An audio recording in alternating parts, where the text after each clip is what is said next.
Bonjour à tous et bienvenue sur la chaîne, j'espère que vous allez bien, que vous avez passé une bonne semaine, un bon week-end. Écoutez, donc aujourd'hui on va faire le point comme d'habitude, un hebdomadaire du dimanche sur la crypto-monnaie, mais aussi un peu sur l'actualité économique, bien évidemment, parce que tout est lié, hein, vous savez.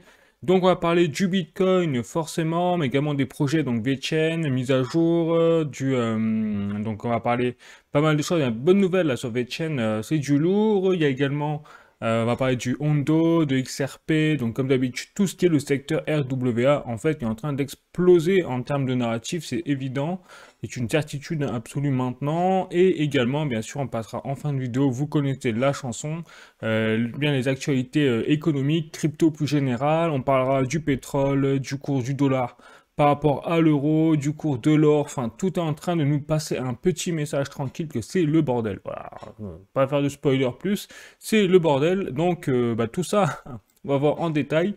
Et puis écoutez, si vous êtes chaud, c'est parti.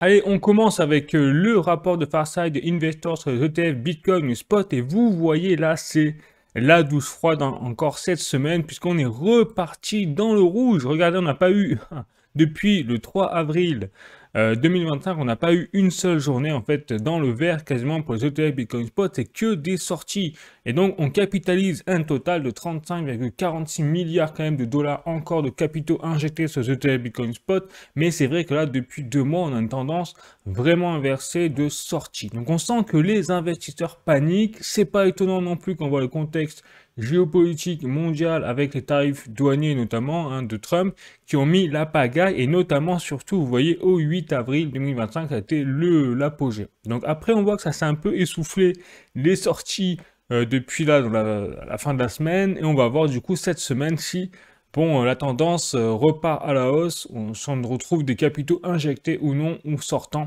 sur les ETF Bitcoin. Mais déjà, la tendance aujourd'hui est vraiment à l'inquiétude, hein, on le sent bien. Pareil pour les ETF Ethereum Spot, donc Ethereum pêcheur. On se demande tous s'il est pas mort, en fait, hein, le pauvre token, là, mais bon, on va voir. Donc là, vous voyez les ETF Ethereum Spot, malgré les sorties, on voit que c'est moins violent encore que le Bitcoin et on reste malgré tout à un capital total injecté de capitaux de 2,29 milliards de dollars. Donc c'est propre quand même. Donc vous voyez, ça panique, mais c'est pas non plus la panacée totale avec des capitaux qui sont totalement sortis des ETF, Bitcoin et Ethereum. Donc voilà, il faut relativiser quand même. On est vraiment sur une tendance pas non plus catastrophique. Enfin, voilà, je passe aux articles maintenant avec un article du journal du coin.com. Bitcoin, les entrées massives de Bitcoin sur Binance divisent les analyses. Voilà, donc là je pense qu'on est vraiment aujourd'hui à un tournant.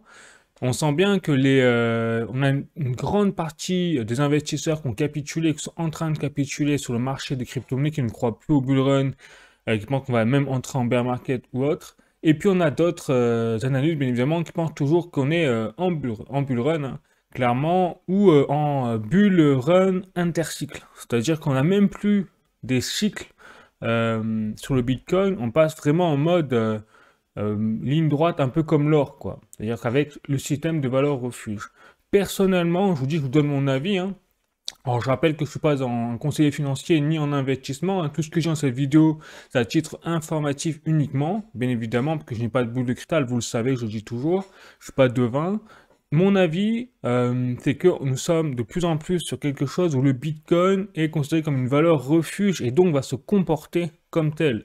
On le voit bien avec l'or qui est considéré comme une valeur refuge depuis désormais pas assez de siècles, hein, on va dire. Eh bien, il a un comportement sur le long terme de ligne droite. Si on regarde les courbes, de toute façon, je vous montrerai en fin de vidéo, vous verrez. Donc je pense que le Bitcoin, on se dirige vers cette tendance de plus en plus avec des cycles, alors qui resteront toujours des cycles, puisque quels que soient les actifs, il y a toujours des cycles, même sur les sociétés, il y a des cycles. Voilà, donc il y a toujours des cycles, mais qui sont de moins en moins peut-être visibles en termes de performance, que ce soit vers le haut ou vers le bas. Alors qu'il y aura quand même une tendance de fond vers le haut, bien évidemment, à mon avis. Mais c'est peut-être plus le même comportement qu'on peut attendre des courbes des prix du Bitcoin comme on l'a eu par le passé, bien évidemment, parce qu'il y a plein de choses qui ont changé. On a des données maintenant que même les meilleurs analystes, malheureusement, vont avoir bien du mal avec leur cerveau d'humain, faudrait presque un robot quoi, pour analyser tout ça, de voir vraiment comment les choses vont se passer à l'avenir, précisément. Mais moi, personnellement, je vous dis, je reste toujours très confiant sur la suite des choses pour le Bitcoin, pour le marché des crypto-monnaies, enfin, du moins les bons projets qui sont dans le RWA et l'intelligence artificielle, vous l'avez compris, parce que, voilà, on a des nouvelles qui s'enchaînent. Encore une fois, j'insiste, c'est vraiment les fondamentaux qui font les prix. Or, aujourd'hui, tout le monde se base sur les prix pour juger les fondamentaux. Voilà, c'est pour ça qu'on a tant de panique en ce moment là, sur les cryptos, ou même sur les marchés en général, c'est que on a tendance à juger un projet parce que s'il part vers le haut to the moon au niveau des prix, bah, c'est un bon projet. Non, c'est l'inverse.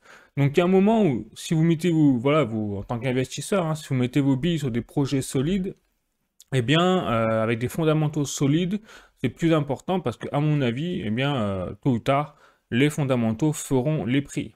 Vers le haut, bien évidemment.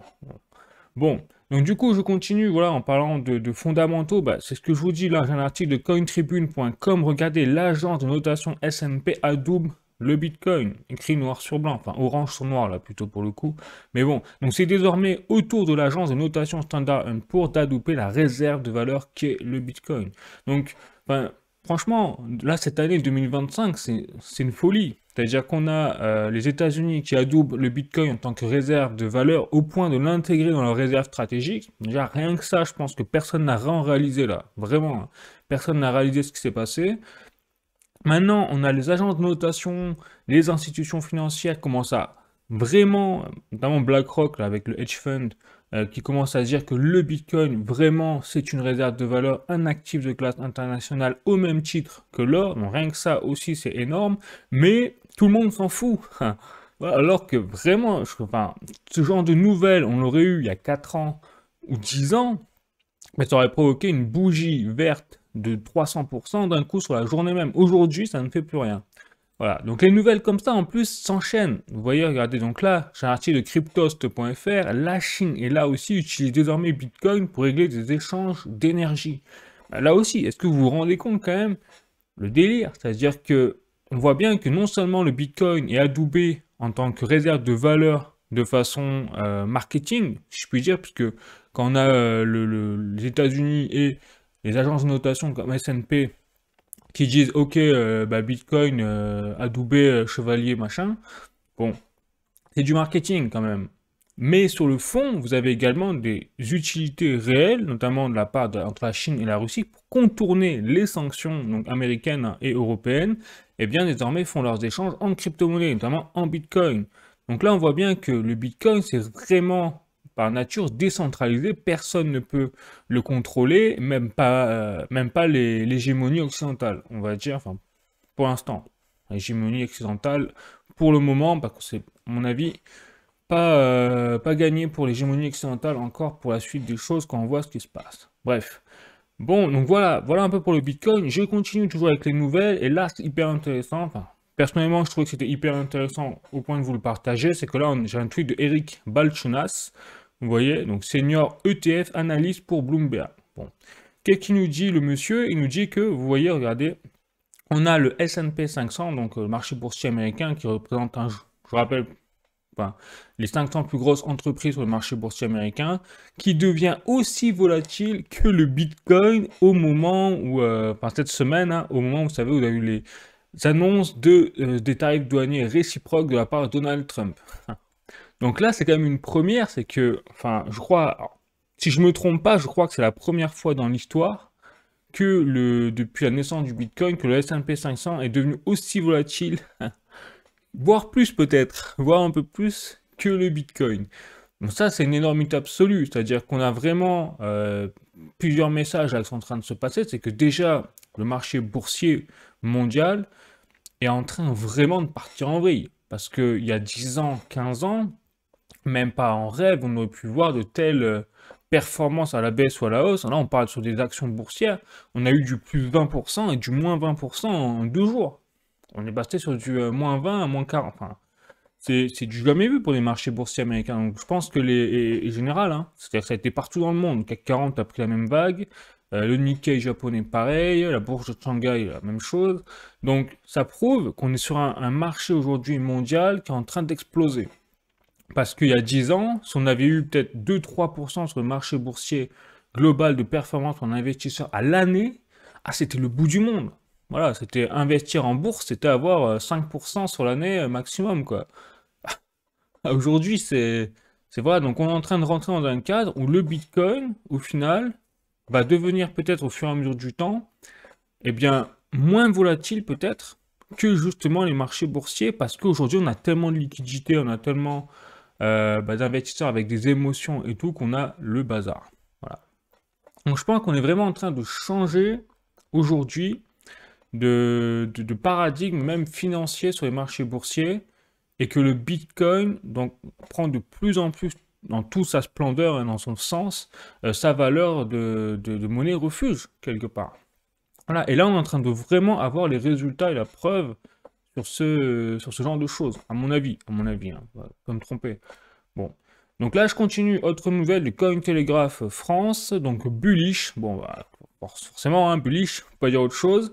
Trump. Donc c'est Bo In, c'est le directeur des actifs digitaux de Trump à la Maison Blanche. Eh bien, a dit, nous voulons autant de Bitcoin que nous pouvons en obtenir. On ne peut pas dire mieux. C'est-à-dire qu'aujourd'hui, les institutionnels, les entreprises, maintenant et même les gouvernements, en tout cas, ce que dit donc le directeur quand même des actifs digitaux de Donald Trump, eh bien, qui vont tout faire pour acheter de plus en plus de Bitcoin. Voilà, donc c'est ça en fait qui est en train de se passer aujourd'hui. Et là, qu'est-ce qui se passe derrière? Parce que là, j'ai un tweet de Jeep Whale. Donc d'après CryptoCount.com, on se réfère aux bases de données de CryptoCount. Vous voyez?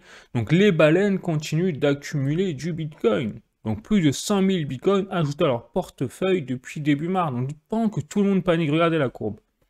C'est assez phénoménal, c'est-à-dire qu'on voit vraiment la courbe, si vous voulez, des prix qui baissent et au fur et à mesure, vous avez une explosion, si vous voulez, du nombre de détenteurs de Bitcoin. Voilà. Donc, et au niveau des baleines, c'est pas le retail qui a acheté, c'est pas Kevin et Jean-Pierre voilà, qui ont acheté du Bitcoin, c'est vraiment les institutions, les financiers, les gouvernements, voilà. Donc on voit vraiment qu'il y a deux tons là qui se passent sur le marché, c'est que le marché, donc des particuliers paniquent, il y a une capitulation là globale, on voit même sur Twitter, où plus personne ne croit vraiment à la suite des choses pour le bull run, pour le Bitcoin et surtout pour les altcoins, hein, parce que c'est vraiment les altcoins qui ont dévissé, mais derrière les institutionnels, eux, se gavent, voilà, et anticipent donc quelque chose, parce que si, enfin, bah, c'est logique, hein. Si on a autant de monde là, au niveau qui dirige, parce que faut pas croire que les marchés boursiers, donc financiers, que ce soit américains ou autres, ne sont pas en partie, je dis pas totalement manipulés, parce que c'est trop gros pour être manipulé totalement, mais qui ne sont pas en partie manipulés, manipulables, avec les émotions justement, les nouvelles qu'on balance justement à télé ou autre pour voilà, et donc c'est direct les institutions, les directeurs financiers mondiaux, les gouvernements, au final, qui font la pluie et le beau temps, un petit peu sur les marchés. Et il suffit de voir Donald Trump, on va en parler, hein, avec les tarifs douaniers, il a manipulé le marché, mais comme jamais, c'est vraiment... Ah, c'est outre voilà, on l'aime, on l'aime pas, hein, mais à ce niveau-là, il n'y a rien à dire, c'est un businessman, mais de folie, un businessman de folie. Voilà, et il a manipulé les marchés avec trois phrases. Il a fait couler les marchés de moins 20% et puis il les a fait remonter de l'autre côté de plus 20%. Vraiment, c'est. Donc, les insiders, voilà, les insiders qui savaient que ça allait arriver, hop, ils mettaient des petits shorts en position trading x50, bim, ils se faisaient, voilà, des burnes en or en fait. Et après, l'autre côté, la bonne nouvelle, les tarifs douaniers post 90 jours, bim. La bonne nouvelle, les insiders, pareil. Là, ils positionnaient un long sur un x50 sur 3 jours et bim, ils se faisaient de nouveau x2 sur des burnes en or. Voilà, c'est tout comme ça. Donc, ils savent quelque chose. Ce genre de personnes, ils achètent en ce moment du Bitcoin en masse. Ils savent qu'il va se passer quelque chose tôt ou tard. Voilà.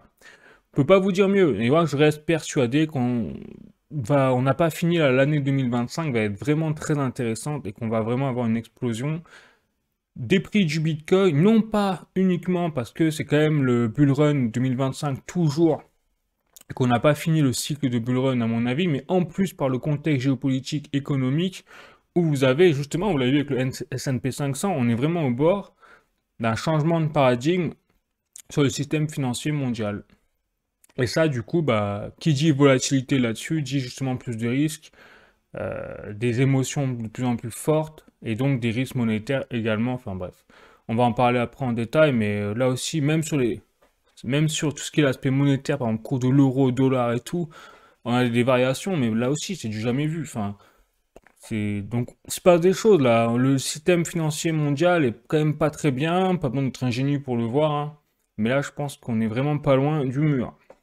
Bon, allez, je continue. Cette fois, je vais passer aux actualités sur les projets, comme d'habitude, notamment VeChain. Donc là, vous voyez, très bonne nouvelle pour VeChain. Vous voyez, donc la carte Visa Stella Pay avec un partenariat avec VBetterDAO.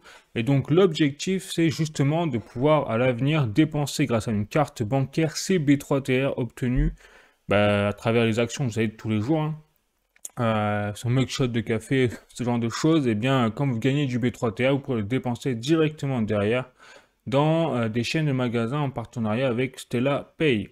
Voilà, donc on rentre vraiment dans l'utilité du RWA de A à Z, où bah, votre action de tous les jours, derrière, vous récompense réellement avec des produits de la vie de tous les jours. Vous pouvez acheter directement, en fait, quelque part, vous pouvez troquer vos actions tokenisées contre des biens matériels réels de la vie de tous les jours.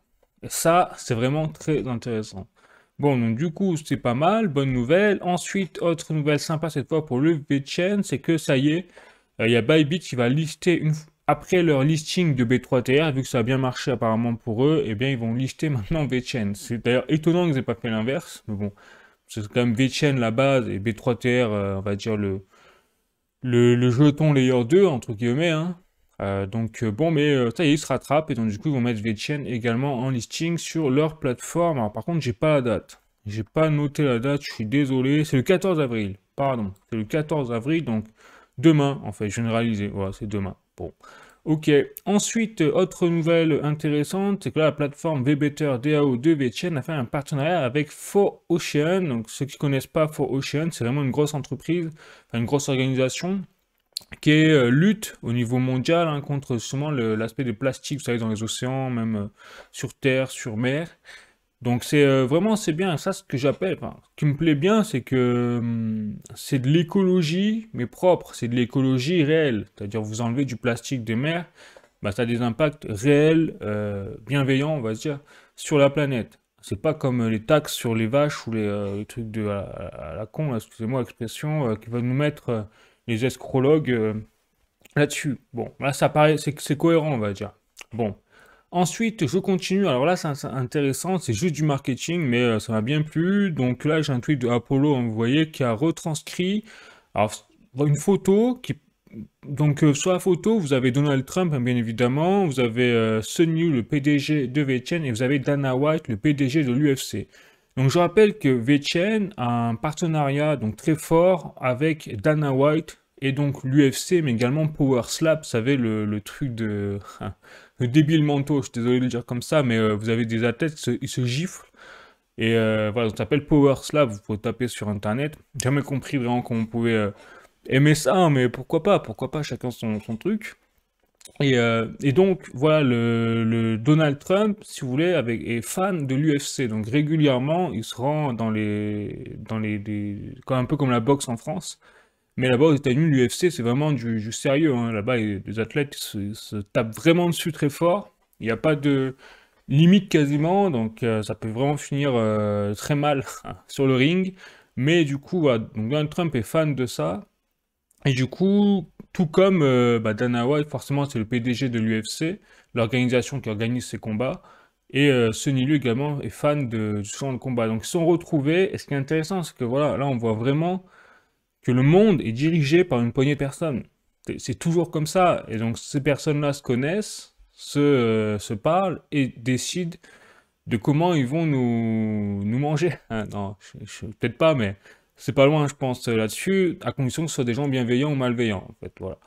Mais pour vous dire que là, c'est quand même très bon pour VeChain, forcément, parce qu'imaginez voilà, la popularité derrière, parce que donc Donald Trump est très ami avec Dana White, forcément, parce qu'ils sont tous les deux fans de l'UFC. Et on voit que VeChain a une petite porte d'entrée là, dans le milieu du pouvoir, avec pourquoi pas des ramifications directement liées à la tokenisation en lien avec la Maison Blanche maintenant qu'il y a Donald Trump. Bon, surtout quand on voit que Donald Trump adore manipuler les marchés, on voit ce que ça peut donner. Donc, je trouvais ça intéressant à partager comme information, c'est que là, on a VeChain quand même qui est sur tous les niveaux, qui a un niveau donc utilité bien évidemment, niveau marketing, et donc je pense qu'il manque pas grand-chose là pour faire vraiment tout péter quoi, clairement. Bon, après je vous partage mon avis, hein. C'est ça à prendre avec des pincettes, parce que voilà, c'est très subjectif. Encore une fois, là, cette photo, c'est très subjectif, peut-être qu'il n'y aura jamais rien derrière, voilà. Mais c'est juste que il y a des choses quand même dans les coulisses peuvent se passer, très intéressant, surtout que là, donc je vous passe les statistiques de VeChain. Regardez un petit peu, on est à 7 millions, donc quasiment 300 000 adresses, hein, donc de nouvelles adresses. On voit vraiment qu'on a eu un décollage interplanétaire là, en une année. Et donc ça, c'est pas fini avec bien sûr les tokens, donc les nombres de holders, pardon. Donc on voit que le VeChain stagne énormément en termes de détenteurs de VeChain. On voit que c'est pas là où il y a vraiment la poussée de nouvelles adresses, c'est vraiment sur le VTHO où là on a dépassé, vous voyez les 4 millions de détenteurs de VTHO et surtout sur le B3TR. Ah, vous voyez, la semaine dernière, il me semble, nous étions à peine au-dessus quand je fais la vidéo des 1 million de B3TR. Là, on a gagné vraiment 54 000 détenteurs de B3TR en une semaine, ou 30 000, je ne sais plus exactement. Donc on voit bien que là, la poussée, elle se fait surtout sur le VTHO et sur le B3TR, mais pas sur le VeChain. Donc c'est pour ça qu'on va voir, et on espère tous, hein, que c'est vraiment l'arrivée du projet Renaissance de VeChain, hein, j'en parle dans les précédentes vidéos, qui peut rebooster justement et dynamiser le VeChain au point d'attirer de nouveaux investisseurs, pourquoi pas, de nouveaux détenteurs sur ce token. Bon, donc ce sera tout pour le VeChain. Je continue. Cette fois, je vais continuer avec les prochains projets, notamment avec Ondo Finance. Regardez, donc là, on repasse toujours sur le marché du RWA, les amis. Donc du coup, regardez, les premiers, c'était les stablecoins, je trouve très intéressant. Maintenant, c'est tout ce qui est le marché des capitaux américains. Donc on y est, hein. C'est-à-dire qu'on est vraiment sur une révolution. Au niveau du RWA, on voit que les stablecoins, c'est vraiment un narratif aussi à part entière, hein, aujourd'hui qui fait renforcer le dollar. Donc c'est pour ça que on voit qu'il y a une vraie poussée en avant même de la part du gouvernement américain sur les stablecoins liés au dollar, puisque aujourd'hui c'est vraiment les États-Unis qui ont la main mise sur le marché des stablecoins avec Tether USD au final, hein, et Circle également. Donc on voit que là l'objectif de Ondo, eh bien c'est vraiment de faire le tampon, c'est-à-dire là j'ai le petit schéma qui va avec, où l'objectif c'est de rendre accessible en fait à la majorité des gens, à tous les investisseurs, les institutionnels, les gouvernements, toutes les infrastructures au final, eh bien au marché de façon tokenisée et de façon ultra transparente, avec une efficacité optimale, jamais vue, bref. Vous connaissez la tokenisation d'actifs dans toute sa splendeur. Donc on voit bien que là on a les participants, donc tout ce qui est les fournisseurs de services, les investisseurs, les gestionnaires d'actifs et autres, donc qui se basent, enfin qui utilisent la blockchain de Ondo, donc le global market de Ondo. Ensuite, ils pourront sélectionner ces participants, et bien justement les actifs qu'ils veulent, donc les actifs natifs, notamment, pourquoi pas le Bitcoin, comme par exemple, d'autres actifs du RWA, des bons du trésor américain, justement des actions tokenisées d'Apple, pourquoi pas, ou de Nvidia notamment, hein, tout ce qui est tokenisé à ce niveau-là, utiliser des écosystèmes très précis, avec des blockchains privées ou des blockchains publiques, peu importe, et donc utiliser derrière des applications, parce que tout va se faire par le biais d'applications, bien évidemment, avec des applications de management de portfolio, de swaps, de prime brokerage, etc. Voilà, donc un peu le schéma si vous voulez, de Ondo, c'est vraiment très intéressant parce que ça prouve et ça montre justement comment en fait ils vont ben justement remporter le part de marché. Alors ça se bagarre dur avec notamment le fonds Buidel de BlackRock, hein, parce que BlackRock a fait exactement pareil que Hondo Finance, mais BlackRock est en même temps en partenariat quelque part avec Hondo Finance. Voilà, donc ça vraiment, enfin, on voit que tout ce petit monde-là est lié, hein, clairement, mais c'est super intéressant parce qu'on voit que le marché du RWA est en train d'exploser. Et c'est vraiment pour moi l'avenir. C'est-à-dire là, on investit vraiment sur quelque chose. On ne se rend pas compte là aussi de l'opportunité justement qu'est le RWA quand on voit aussi l'engouement qu'ont les institutionnels et les financiers à se jeter sur ce narratif. Voilà. Bon, maintenant, je vais passer à Ripple, comme vous pouvez le voir ici. Donc, le marché donc, pour les assets donc, de la finance tokenisée est en train d'accélérer et rapidement. Donc, c'est Ripple inclus avec le XRP. Et donc, comme les institutions sont en train de se mettre sur une échelle d'adoption, eh bien, notre rapport de BCG est en train d'explorer les utilités clés, les cas d'utilité clés, les besoins des infrastructures et tout ce qui est les voies pour l'intégration des institutions. Donc on est vraiment en train, voilà, comme il le dit, d'approcher en fait un point crucial de la tokenisation avec bien, une nouvelle ère qui s'annonce pour... C'est ce que je vous disais, ouais, c'est écrit noir sur blanc de la part de Ripple, c'est que le RWA est vraiment en train de changer en fait globalement l'infrastructure financière entière. Bon, et donc, c'est un marché qui est estimé à 19 trillions de dollars d'ici 2033. Je rappelle qu'actuellement, nous sommes à un marché du RWA estimé à 17 milliards de dollars. Donc là, ce serait 19 trillions de dollars.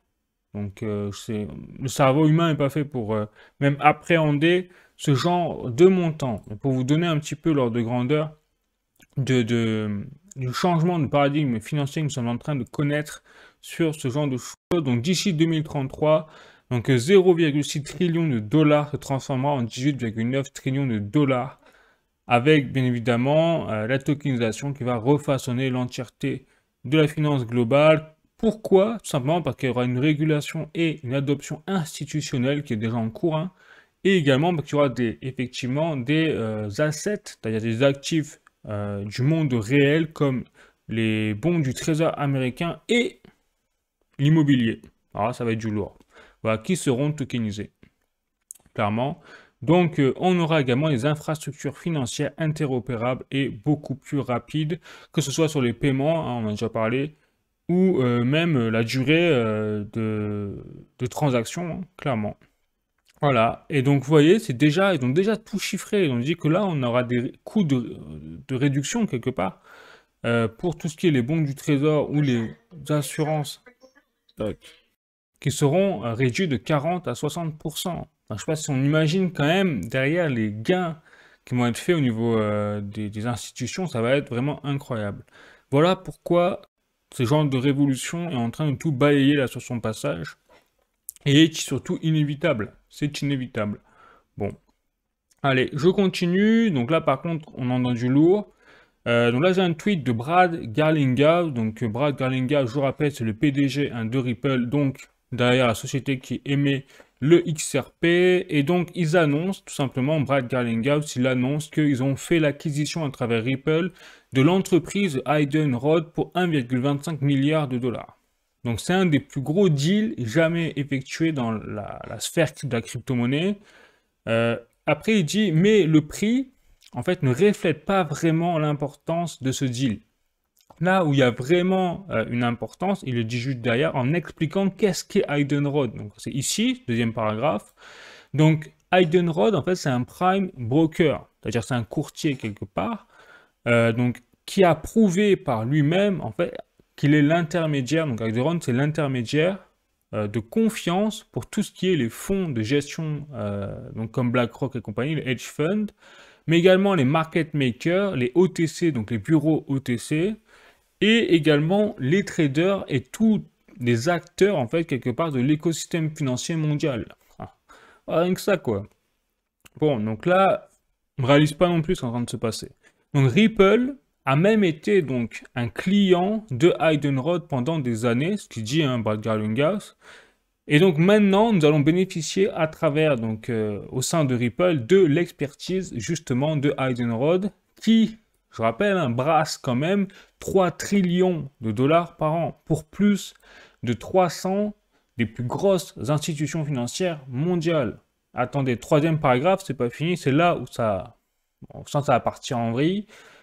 Donc, et le capital et l'activité, en fait, donc de Heidenrod sera basculé sur le XRP Ledger, vous voyez, avec des efficacités de coûts, un aspect scalable des choses et surtout des coûts moindres pour les mouvements de valeur, écrit noir sur blanc.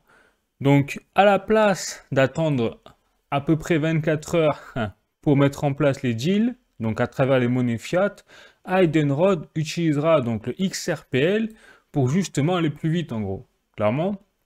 Et donc il utilisera le RLUSD, donc le stablecoin de Ripple, comme collatéral. Oh, c'est marrant ça. Donc, ce qui se passe en fait, en conclusion là, c'est qu'il est en train de dire qu'à travers cette acquisition, Ripple a quasiment les moyens maintenant de faire le réseau Swift bancaire. Voilà. Donc là, on est en train vraiment d'assister au flip the switch, c'est-à-dire que Ripple est en train plus ou moins, de façon indirecte, bien évidemment, et pas de la même façon que le réseau Swift bancaire, bien évidemment, mais est en train de mettre en place des éléments, des premiers éléments, pour quelque part, bien s'accaparer des énormes parts de marché, justement, de l'écosystème financier mondial. Notamment avec des performances qui vont faire passer le réseau Swift bancaire pour le Moyen-Âge. Clairement. Voilà. Donc c'est écrit noir sur blanc qu'en gros Ripple est en train de grignoter les parts du marché du réseau Swift bancaire petit à petit, et ce n'est pas fini. Bon, là j'ai un tweet d'un article plutôt de cryptost.fr. Le tout premier ETF XRP débarque aujourd'hui en bourse contre toute attente. Le tout premier ETF sur le XRP de Ripple est lancé aujourd'hui sur la bourse du NYSE Arca. Donc c'est au 8 avril 2025. Donc on voit vraiment que là, XRP et le Ripple sont en train de tout balayer sur leur passage. Bon, ce sera tout envoyé pour tout ce qui est l'aspect RWA, mais on sent que on a un chouïa là, on a un chouïa d'avoir de très très bonnes nouvelles pour le reste des choses. Et pour moi, mon avis, je vous le dis, vous voyez que quand on voit toutes ces bonnes nouvelles sur le marché du RWA, sur le Bitcoin, sur le reste, ben, ce n'est qu'une question de temps avant que les fondamentaux créent les prix. Pour l'instant, les prix ne sont pas liés aux fondamentaux précisément, mais surtout à l'émotion. Mais il y a un moment où forcément il va y avoir un rattrapage, et je pense que 2025 serait une bonne année pour ce rattrapage. Voilà. Bon, après, bien sûr, ça dépendra aussi de la géopolitique mondiale. Là, ça bouge beaucoup. Donc, toutes les dés sont en l'air. Mais personnellement, je reste convaincu que si c'est pas 2025, ce sera bien une autre année où on aura vraiment des fondamentaux qui vont faire exploser les prix derrière sur ce genre de projets qui sont devenus indispensables même pour les gouvernements et les institutions financières. Allez, donc cette fois, je passe aux actualités crypto plus générales, les amis. Donc là, j'ai un article de journalducoin.com. Donc, crypto, Donald Trump annule la règle fiscale de l'IRS sur la DeFi. Donc, c'est assez intéressant. Donc là, on voit que Donald Trump respecte ses promesses, puisque là, il a annulé, vous savez, les obligations des détenteurs de crypto-monnaies aux États-Unis à partager leurs données personnelles, entre guillemets, à l'IRS. Donc, je rappelle que l'IRS, c'est l'administration américaine sur les impôts. Un peu comme nous, on a l'impôt en France, l'IRS, l'organisme dans les impôts aux États-Unis. Bon, donc voilà. Ensuite, un article de cointribune.com, l'or tokenisé dépasse 1 milliard d'échanges. Ouais. Donc vous voyez, quand vous dites que le RWA est en train d'exploser tout sur son passage, c'est que tout peut être tokenisé aujourd'hui. On voit que l'or est tokenisé et a même du succès, hein, clairement. On voit que les bons du trésor américains sont désormais tokenisés. On voit que le marché immobilier maintenant est en train de plus en plus d'être tokenisé. Donc tout est en train de passer dans la tokenisation. Même tout ce qui est l'aspect des objets physiques peuvent être tokenisés en étant, vous savez que la délai d'un code barre, eh bien, inscrit sur la blockchain en termes des données numériques, des big data en lien avec les objets. Donc aujourd'hui, on est vraiment dans l'ère du RWA. Donc je continue Pourquoi on est dans l'ère du RWA et des stablecoins? On rigole. Cette fois, on passe à l'Europe. Là, c'est moins bon, les nouvelles, hein. Vous savez, donc là, j'ai un article de Cointelegraph France. L'euro numérique devient prioritaire pour la BCE face à la montée des stablecoins adossés au dollar. Bah forcément, puisque on l'a vu, les stablecoins sont tous indexés au dollar sur leur part de marché. On a 90% du marché des stablecoins sont dans les mains du dollar, donc des États-Unis avec le Tether USD et Circle et le USDC. Donc, forcément, eh bien, nous, on a poil encore, hein, l'Europe, comme d'habitude, on n'a rien prévu, on est à poil. Et donc, plutôt que de miser le paquet sur un stablecoin indexé à l'euro, qu'est-ce qu'on va faire? On va mettre un euro numérique, c'est-à-dire une monnaie numérique de banque centrale, qui par nature est centralisée, et donc, la confiance, déjà, elle n'est pas au rendez-vous. Donc, l'argent liquide reste la pierre angulaire du système financier européen, ben voyons, est le seul moyen de paiement souverain, mais il n'est pas utilisable en ligne, a rappelé Piero Cipollone, membre du directoire de la Banque Centrale Européenne. Mais ils nous prennent vraiment pour des bouffons, hein, quand ils disent ce genre de choses. Quand on voit qu'on supprime de plus en plus le cash, qu'on n'a plus le droit de payer, par exemple, son or à plus de 1000 euros. Alors après, il y a des bons justificatifs sur le blanchiment d'argent, tout ça, ok, mais qui viennent pas nous dire que l'argent liquide reste la pierre angulaire du système financier européen, quoi. Faut pas nous prendre pour des bouffons. Bref. Mais c'est comme ça toute la journée en Europe. Allez, je continue. Les Échos, nouvel article, dette, l'agence Moody's donne quitus au gouvernement. Ben voyons, ben là aussi on se pose la question. L'agence de notation américaine laisse inchanger la note de la France à AA3. Donc c'est bien, ok, mais on se demande par quel miracle c'est arrivé. Et lui conserve sa perspective stable.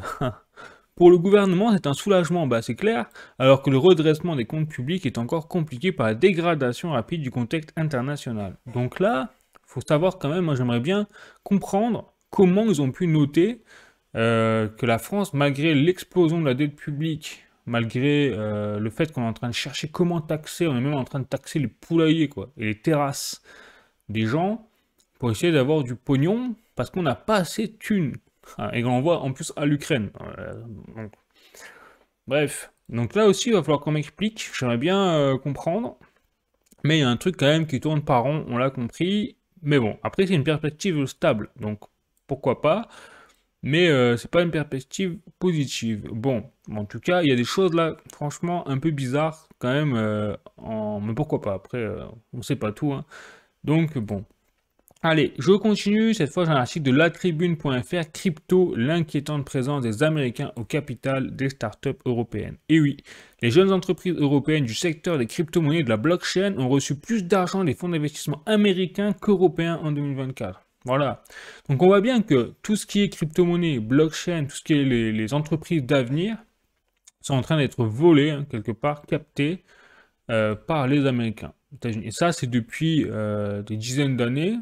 Depuis que Macron qui est au pouvoir, on n'a jamais eu autant de ventes d'entreprises, et pas que des startups liées à la blockchain et à la crypto-monnaie. On a aussi des startups liées à l'intelligence artificielle qui sont en train d'être vendues et achetées par les Américains. Donc nous, déjà qu'on n'a pas d'industrie, on le voit bien déjà en France, on n'a aucune industrie. L'Allemagne est en train de couler son industrie sous l'idéologie justement de la guerre contre la Russie. D'ailleurs, ils sont en train de se mordre un peu les doigts, les Allemands, là, parce qu'ils voient que vraiment ça va pas bien. Donc, pour ça qu'on est vraiment, enfin, quand on voit sur le moyen et long terme, nous, l'Europe, alors c'est dur à dire, hein, parce que bon, moi j'aime bien mon pays, quoi, la France, mais il n'y a pas d'avenir en fait. Il n'y a pas d'avenir moyen long terme en Europe, que les industries ferment de plus en plus les unes après les autres. On n'a pas de start-up justement qui peut prendre le relais de l'industrie. Ça aurait été la chance là, justement c'est une chance qu'on aurait pu prendre nous Européens, c'est de mettre vraiment le paquet sur l'intelligence artificielle et sur le RWA, la crypto-monnaie, la blockchain, tokenisation d'actifs, etc. pour justement essayer d'avoir un monopole au moins là-dedans et rapporter des sous là-dessus, quoi.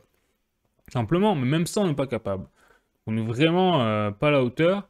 Donc, Figaro, vous voyez, droit de douane, la Fed absolument prête à agir pour stabiliser les marchés si nécessaire. Wall Street termine en hausse. Donc là, ça, c'est la bonne nouvelle. Donc là, c'est quand même des bonnes nouvelles. C'est qu'avec ce qui s'est passé, tout le toin-toin, là, c'est passé avec la chute des marchés boursiers américains de moins 20% sur certaines actions.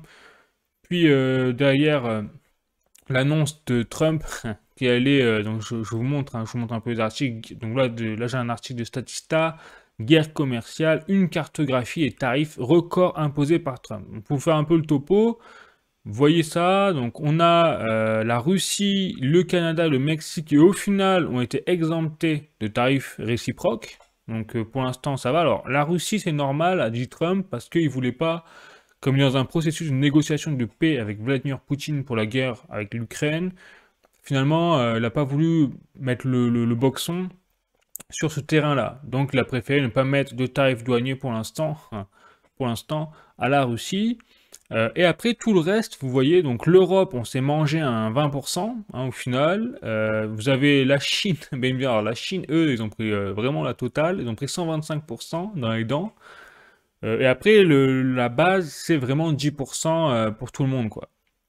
Donc Trump a vraiment déstabilisé l'ensemble du marché économique hein, mondial avec ses tarifs douaniers, et ça fout un beau bazar. Et donc, suite à cette annonce, il avait fait vraiment chuter les marchés boursiers, il a finalement annoncé une pause de 90 jours des droits de douane réciproques pour 75 pays, excepté la Chine. Donc la Chine verte de rage, clairement, donc se taper 125%, et d'ailleurs la Chine contre-attaque, hein, puisqu'elle a annoncé 104% sur les droits de douane américains. Donc ça renvoie la baballe. Mais aujourd'hui, comme il y a eu la pause de 90 jours, après les marchés boursiers, du coup, ont remonté et on s'est retrouvé de moins 20% à plus 20% sur certains actifs comme Apple, Nvidia et compagnie. Vraiment n'importe quoi. Et donc, tout ça pour vous dire qu'effectivement, je reviens à l'article de Figaro, eh bien, la Fed inquiète quand même. Faut avouer, eh bien, c'est dit au cas où, s'il fallait vraiment perfuser le système, eh bien, on fait jouer la planche à billets. C'est clair. Et donc, ça, c'est très positif, au final, pour l'ensemble des marchés boursiers. C'est pour ça que d'ailleurs, c'est reparti à la hausse. C'est que si la Fed intervient, ça fera comme en 2023 avec la faillite des banques, vous savez, américaines. Hein. Vous savez, il y avait la Signature Bank, il y avait plusieurs banques de tête, hein, de mémoire, qui avaient fait faillite, donc 3-4. Une des plus grosses faillites bancaires de l'histoire, même de 2008. Je vous rappelle la crise des subprimes. On avait eu la chute de la banque Lehman Brothers. Ben, ça n'avait pas fait autant de soins que 2023.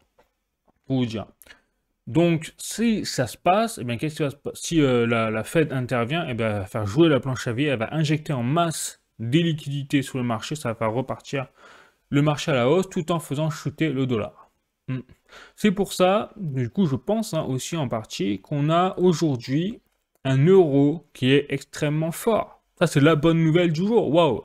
Sorti de nulle part, on ne sait pas comment ni pourquoi. Enfin, en fait, si, le pourquoi du comment, c'est juste que le dollar est en train de chuter. Donc, on voit bien que là, on a eu l'annonce des tarifs douaniers. Donc, sur 6 mois, hein, donc Trump est passé. On a en gros, je crois que il est passé quand Trump? Je crois en février, non, janvier. Donc janvier 2025. Et puis là, depuis que Trump est passé, on a vraiment le dollar qui chute par rapport à l'euro. Parce que c'est l'euro, je suis en train de vous montrer, qui est en train d'exploser. Donc après, on a eu le tarif douanier, boum, ça a pété. Donc pour l'instant, l'euro est fort par rapport au dollar. C'est une très bonne chose, hein, je suis franchement content. Mais le problème, c'est que c'est court terme. Vous avez compris, parce que c'est lié uniquement à des événements comme les tarifs douaniers. Mais tôt ou tard, les tarifs douaniers, eh ben, ils vont rentrer dans l'ordre. Puisque c'est des événements temporaires, donc ça va se stabiliser. Mais du coup, quand ça va se stabiliser, eh ben, l'euro, il va falloir pareil qu'il va chuter. Parce que comme je vous l'ai dit, on n'a rien. On n'a pas d'industrie. Économiquement, on est surendetté et on continue de se surendetter. Donc il n'y a aucune raison qu'au final, par rapport au dollar, par rapport aux États-Unis, qui eux sont en train de relancer vraiment un protectionnisme agressif sur tous les niveaux, clairement, et qu'eux ils font des coupes sombres dans les budgets, clairement, pour faire des économies, ils ont compris, eux, ils ont compris qu'il fallait le faire. Bah, nous, c'est l'inverse. Donc forcément, comme nous, on n'a rien compris, bah, il va falloir parier que dans les mois qui viennent, moi, je vois un retournement brutal où le dollar battra l'euro. Voilà.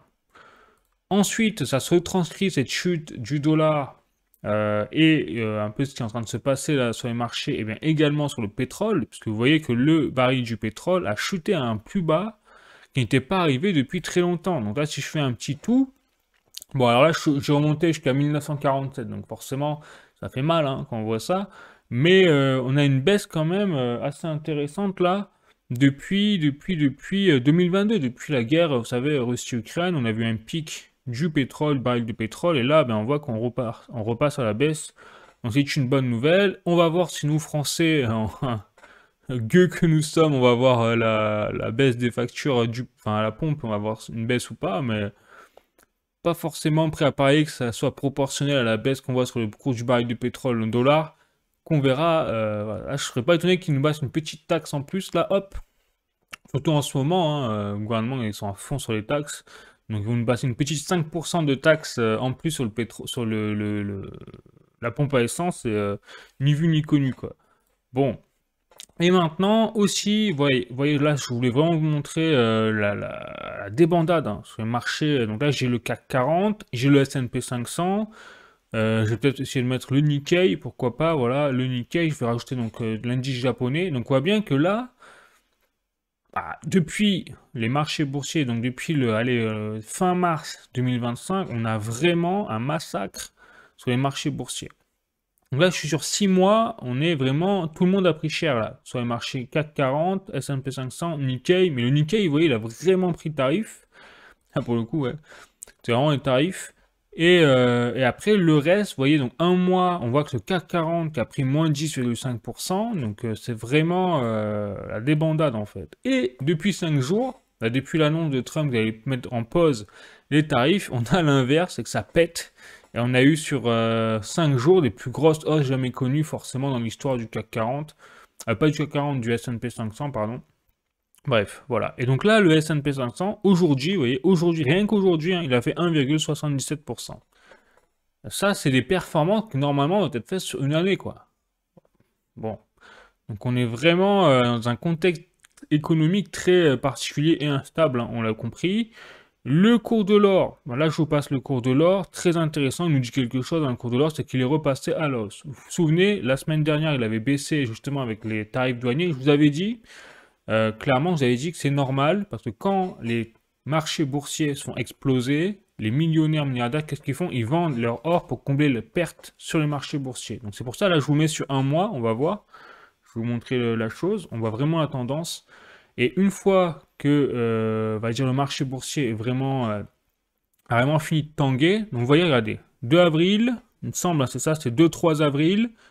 Regardez ici, voilà, annonce donc tarifaire, boum, explosion des marchés boursiers, là le cours de l'or chute.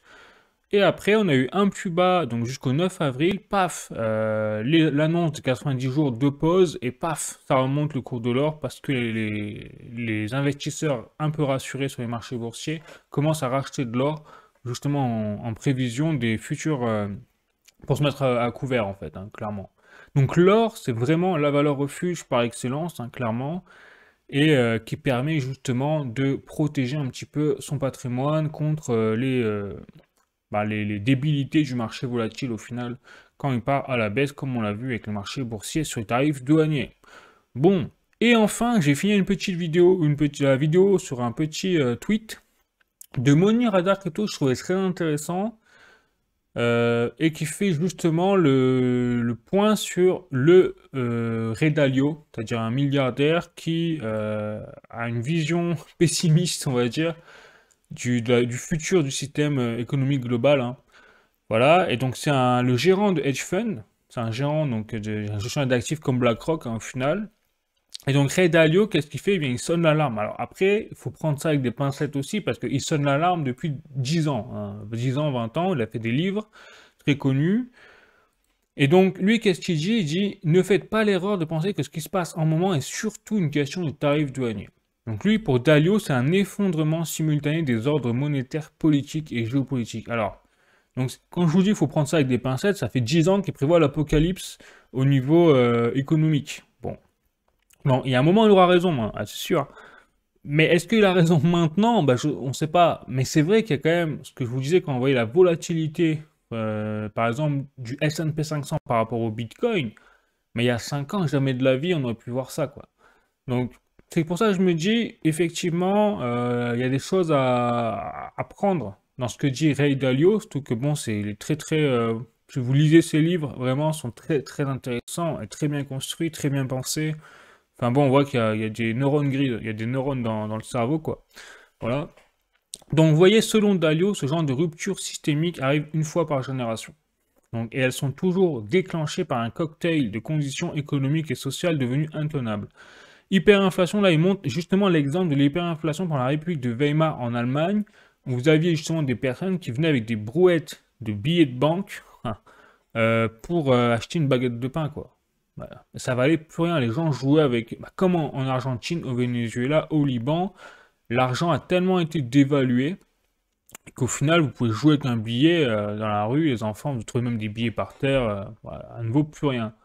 Donc là, ils mettent donc monnaie radar crypto, l'ordre monétaire est en faillite. Pourquoi? Ben, trop de dettes à l'échelle mondiale, trop de dépendance entre débiteurs États-Unis et créanciers Chine, qui je rappelle, hein, justement, les USA et la Chine là sont en guerre commerciale actuellement là. Donc ça c'est inquiétant, surtout que je pense personnellement, à mon avis, que Trump fait quand même une erreur de braquer autant la Chine, parce que la mentalité asiatique et la culture asiatique n'est pas la même que la culture occidentale, et surtout encore moins américaine.